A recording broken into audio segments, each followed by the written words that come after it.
In the headlines, President Park Geun-hye says she's reshuffling her administration in the wake of low approval ratings and criticism from the opposition over a recent document leak scandal. The finance minister stands before reporters to explain the latest change in tax policy as public discontent over the heavier tax burden grows. And China's economy grows 7.4% in 2014, the slowest pace in 24 years, coming below the government's target for the first time since 1998.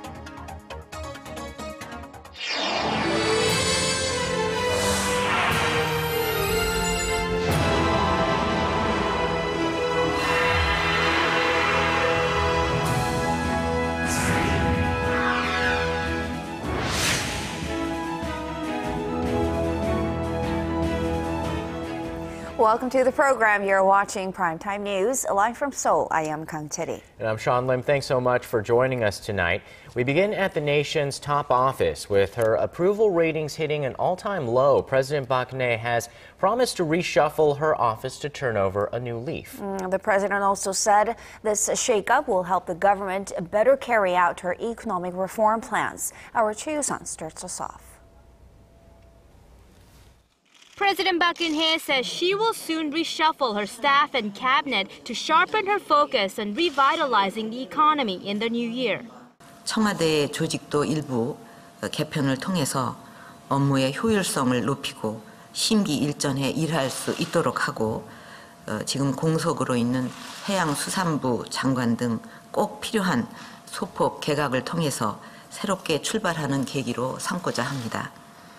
At Tuesday's cabinet meeting, she also talked about appointing special advisors who would consult with political parties in carrying out her three-year economic innovation plan of spurring growth through reforms and streamlining red tape.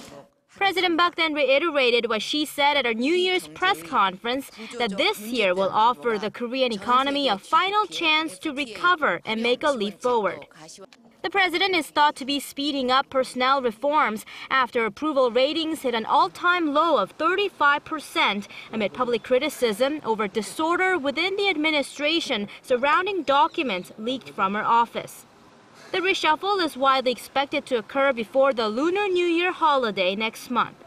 Before starting Tuesday's cabinet meeting, President Park, in an attempt to contain criticism about her lack of communication with officials, had a brief but formal tea time with the cabinet for the first time since she took office 2 years ago. Choi Yoo-sun, Arirang News. North Korea has called for a stop in a major campaign against its human rights record after some parts of a North Korean defector story turned out to be false. Defector Shin Dong-hyuk had gained international attention after the story of his life in a prison camp was published back in 2012, but has recently admitted to falsifying some parts of his story. He also served as a witness for the UN's Commission of Inquiry into the regime's human rights violations. North Korea's propaganda website said Tuesday that all data on North Korea's human rights record should be expunged. A South Korean activist group flew 100,000 anti-North Korea leaflets across the inter-Korean border Monday night. The leader of the civic group, Fighters for a Free North Korea, said Tuesday that the leaflets were sent from the border city of Paju by some 20 U.S. activists from the Human Rights Foundation. However, they did not send DVDs of the interview, a comedic film about an assassination plot against North Korean leader Kim Jong-un. But the South Korean activists did threaten to launch these DVDs if Pyongyang does not accept Seoul's offer for talks. U.S. intelligence apparently has been tapping into North Korea's computer networks to track down North Korean hackers long before the North hacked into Sony Pictures, allegedly.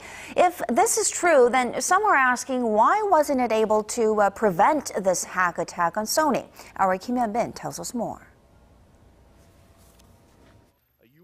The U.S. National Security Agency has exploited North Korea's computer systems since 2010 in a top-secret cyber operation conducted with the help of South Korea and other U.S. allies. A report published in the New York Times on Monday says the American spy agency probed Chinese networks that connect North Korea to the outside world, getting direct access in the north. The paper quotes officials who say malware was placed in Pyongyang's computer systems so the NSA could track networks and computers used by North Korean hackers. A force the South Korean military estimates at roughly 6,000. Most are controlled by Pyongyang's main intelligence service, the Reconnaissance General Bureau and Bureau 121, a covert hacking unit that has a large outpost in China. Before the Sony case, the United States had never directly accused another country of launching a cyber attack on it. Senior military officials say the evidence gathered through the software and presented to President Barack Obama left them no doubt that Pyongyang was responsible. One former U.S. official said that when the U.S. first gained access to the North's computer networks, it was mainly focused on the North's nuclear program and its leadership, as well as direct military threats to U.S. and Seoul. But the surveillance program was expanded after a destructive attack on South Korea's banks and media companies in 2013. The story is now raising questions among experts in the U.S. about why. According to one source, American intelligence agencies couldn't really understand the severity of the situation given the time they spent inside the North's computer networks, and why they weren't able to warn Sony about the attack. Kim Hyun-bin, Arirang News.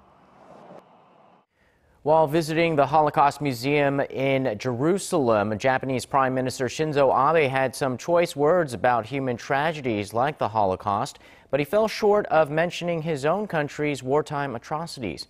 Park Geun-hye tells us more. Laying a wreath at the Holocaust Memorial in Jerusalem on Monday, Japanese Prime Minister Shinzo Abe condemned the war crimes committed by Nazi Germany. Today, I learned how merciless humans can be by singling out a group of people and making them the object of discrimination and hatred. Abe recalled Chinue Sugihara, a Japanese diplomat who saved thousands of Jews during World War II. Chiune Sugihara gave hope to Jewish refugees by signing transit visas for them to escape to Japan. A senior Japanese foreign ministry official said the message was to cover Abe's overall diplomacy for this year, which falls on the 70th anniversary of the war's end.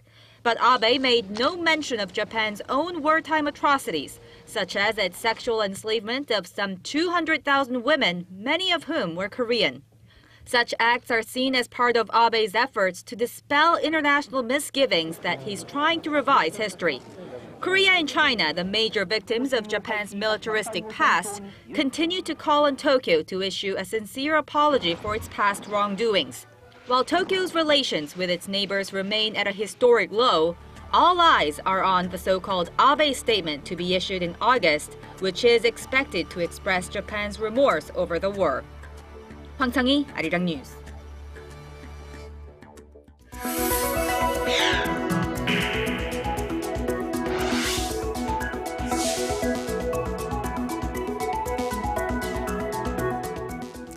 A number of salaried workers here in Korea are not so happy about the country's tax law revisions, saying they now have to pay more taxes.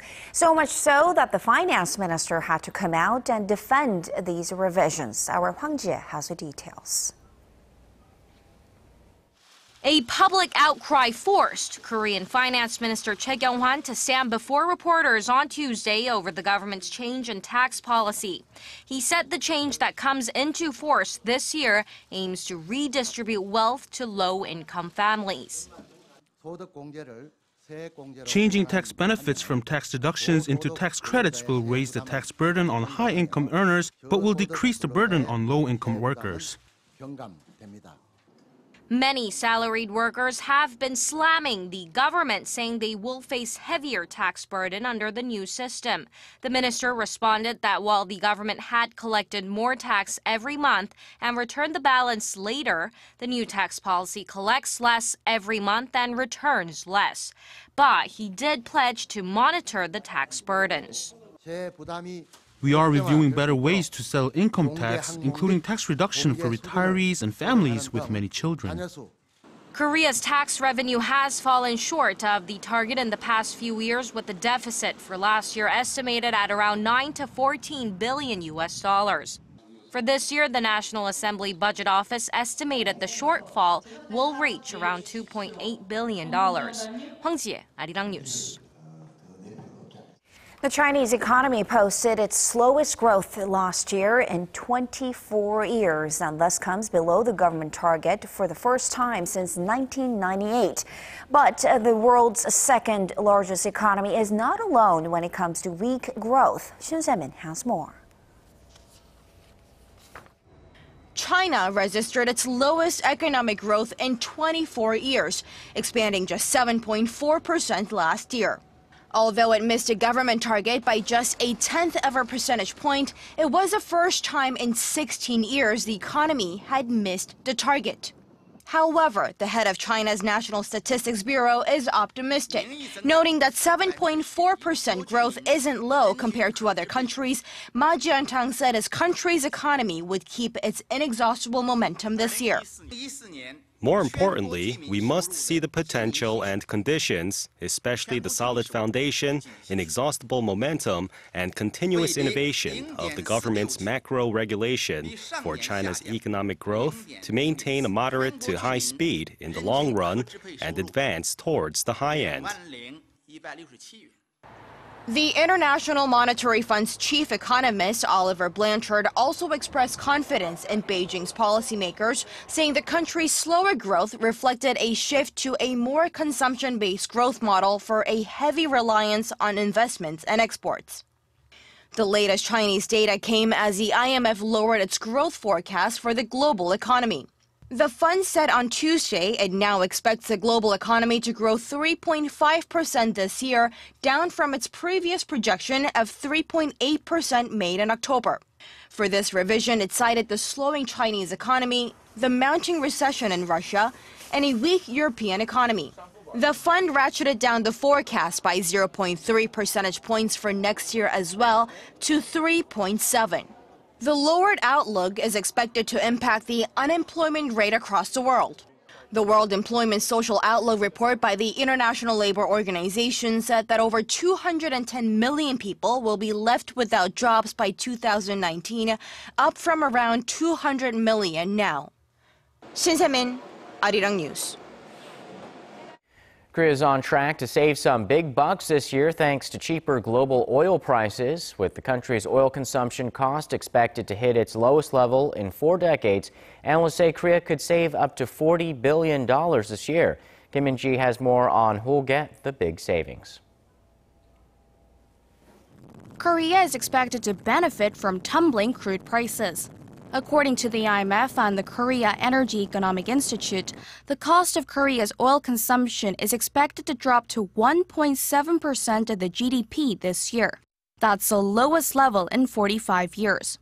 The estimate is based on an IMF forecast for global oil prices of $56.7 per barrel this year, a drop of 41% from a year earlier. The price slump of oil, along with other energy sources, is expected to create economic benefits for Korea in savings of between $19 billion and $38 billion. But who stands to see the biggest savings? For starters, households are expected to save an average of about $300 a year. It's estimated that oil consumption will make up about 3.5% of their total spending this year, down from roughly 4.3% last year. Businesses are likely to see savings as well. Analysts estimate that for every 10% drop in oil prices, Korea's exports jump 0.5% and production costs fall 1%. And considering that the IMF estimate for the global oil price is down more than 40% from last year, Korea's exports are expected to jump more than 2%, and the manufacturing sector would save about 4% in production costs this year. All in all, households are expected to save at least $10 billion, businesses $4 billion, and the government $2 billion. Experts say the economic benefits from the price drop will begin to show in the second quarter of the year. Kim Min-ji, Arirang News. Korean exporters had it tough last year due to the weak Japanese yen. Data from the Bank of Korea shows the currency exchange rate traded at around 997 Korean won for 100 Japanese yen last year, with the won appreciating nearly 13% from 2013. It marked the first time in 7 years that 100 yen traded at an annual average below the psychologically important 1,000 Korean won level. Due to the strengthening U.S. dollar, the won depreciated by 4% over the period, but so did the yen by more than 12%. It's time for part 2 of 5 on our Korean startup series. Today we focus on one specific startup in the food delivery business that has broken new ground via mobile technology. Our Kim Ji-yeon tells us the secret behind its success. A number of apps have popped up in recent years, enabling users to order food without ever making a phone call. One of these is 배달민족 by a startup company called Ua Brothers, and it's getting a lot of attention. The app, launched in 2010, is known for its user-friendly mobile platform. A commercial for the app, which looks like a movie trailer, went viral on social networking sites and YouTube. 아직도 전단지가 내가 다 정리해줄게. 배달민족 currently dominates the app-based food delivery sector, estimated to be worth 1 trillion Korean won or $928 million US. Over 5 million deliveries were made through the app last month alone, with 150,000 restaurants participating nationwide. But what makes this company stand out is its potential, fueled by a major investment from Goldman Sachs. I think the $36 million investment from Goldman Sachs shows a level of confidence, not just in 배달민족, but the Seoul startup ecosystem. There's a great level of talent. There are wonderful universities here pumping out incredibly educated students. There is investment coming in. And then the most important thing, there's drive and hunger to want to build. What's the secret behind getting so much attention? What's the secret behind your success? Sure. I think one of the best things about this company is that because of the structure that we have, anybody at any level can voice their opinion, and their opinion is extremely valuable. This flat structure helps to better cater to consumer trends with the timely execution of ideas. It also sets the company apart from most Korean firms and startups that follow a top-down structure. So what's next? It plans to broaden its takeout focus to include all types of restaurants.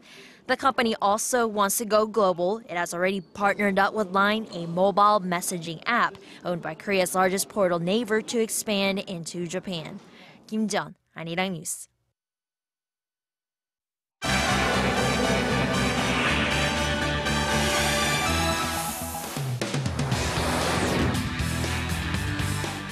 Islamic State militants are threatening the lives of 2 Japanese nationals in a newly released video unless Tokyo pays a ransom worth $200 million US. With more, we turn to Paul Yi at the News Center. Paul, this jihadist group issued this ultimatum, giving Tokyo only 72 hours to make a decision.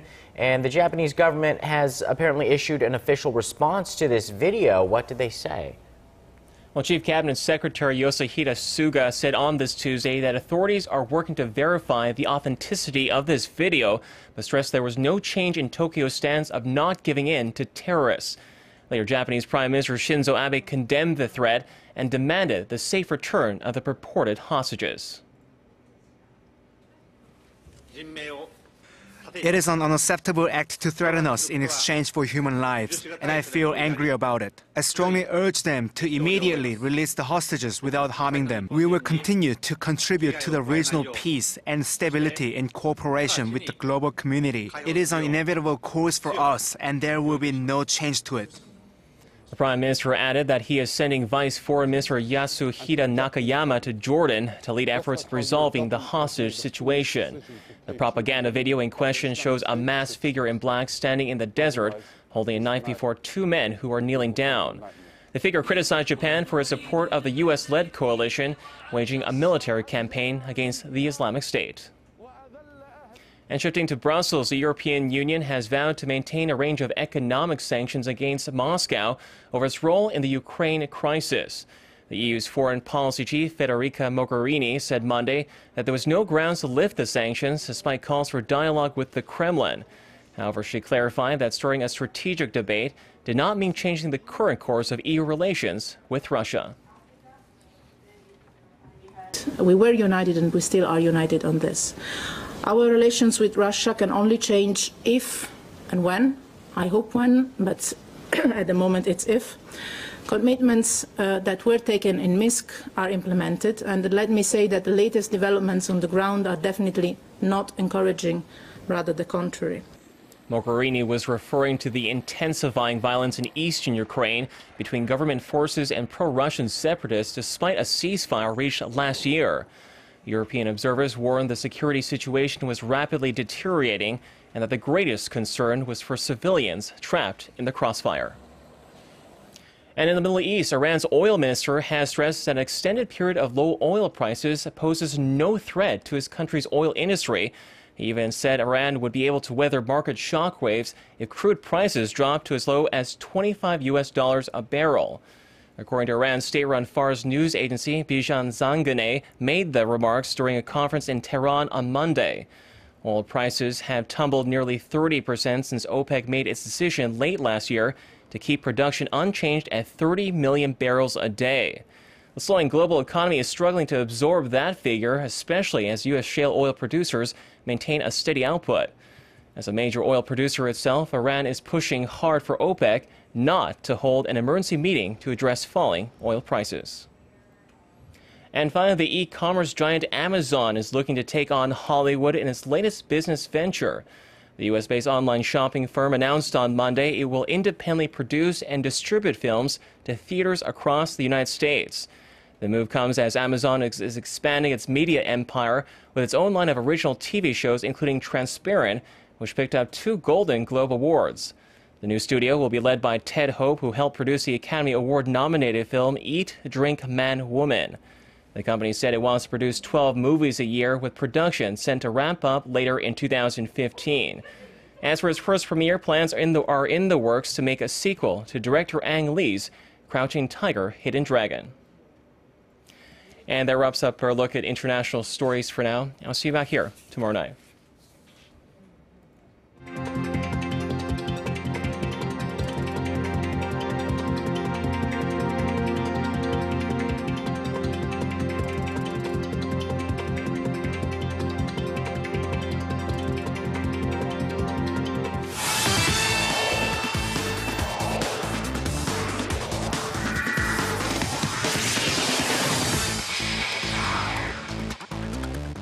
Hello and welcome. I'm Stephen Che with the Sports Brief.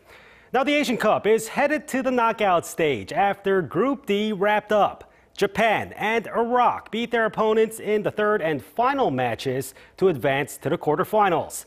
Japan defeated Jordan 2-0, while at the same time Iraq took down Palestine, also 2-0. Now that rounds out the quarterfinals bracket with matches kicking off following Wednesday's day off. Action kicks off Thursday when South Korea takes on Uzbekistan in Melbourne. The winner here takes on the winner of Friday's Iran versus Iraq matchup. On the other side of the bracket, China faces host Australia in Thursday's later match, while defending champions Japan meet the United Arab Emirates later on Friday. Moving on, a new international baseball tournament starts later this year. Called the Premier 12. It'll feature the top 12 nations in the world. The World Baseball Softball Confederation announced the competition will take place every 4 years in between the World Baseball Classic. The WBSC added that the Premier 12's purpose is to showcase more international baseball games and boost the sport's global appeal. They're hoping it'll help convince the International Olympic Committee to reinstitute baseball for the 2020 Tokyo Games. Heading to the live games on the night, first, let's go to the KBL for the tip-off in Goyang. The Orions played host to the LG Sakers, and it's a close contest early on, leading to a 1-point difference at the half. But by the fourth quarter, LG's Kim Jong-gyu and Davon Jefferson wear out the Orions' defense, leading the Sakers to their 6th win in a row. And flying over to pro volleyball in the V-League, we head to Daejeon for Tuesday's lone matchup. The Samsung Hwajae Blue Fangs face the LIG Graders, and the Graders start off by taking the first set.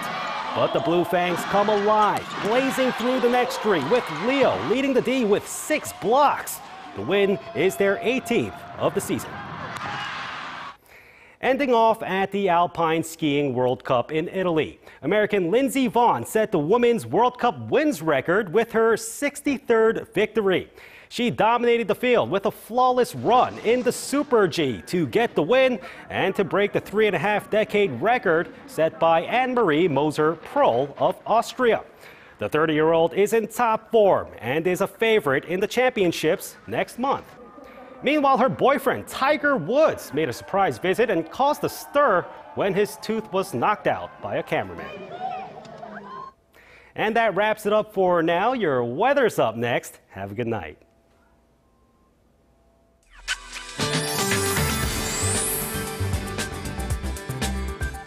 Hello and welcome. I'm Kim Bo-kyung with the Weather Outlook. Today is Daehan here in Korea, which usually indicates the coldest day of the season. However, we got to enjoy relatively warm conditions. At the moment, heavy clouds from the west are moving in across the country. And on Wednesday, numbers will rise even higher compared to today. However, snow or showers are in store. Rainfall should begin down south later tonight before spreading to most regions by early tomorrow morning. So the eastern coast of Gangwon province and Jeju could get up to 20 millimeters of precipitation, and showers may fall as snow in some places. And it looks like over 15 centimeters of heavy snowfall is expected for the mountains of Gangwon province. Looking ahead, tomorrow snow or showers will stick around through Friday, and things will clear up just in time for the weekend. On to Wednesday's ratings. Seoul makes it to 6, Gwangju 7, Busan hits 10. On to other regions. Daejeon hits 7, Jeju 10, Dokdo reaches 8.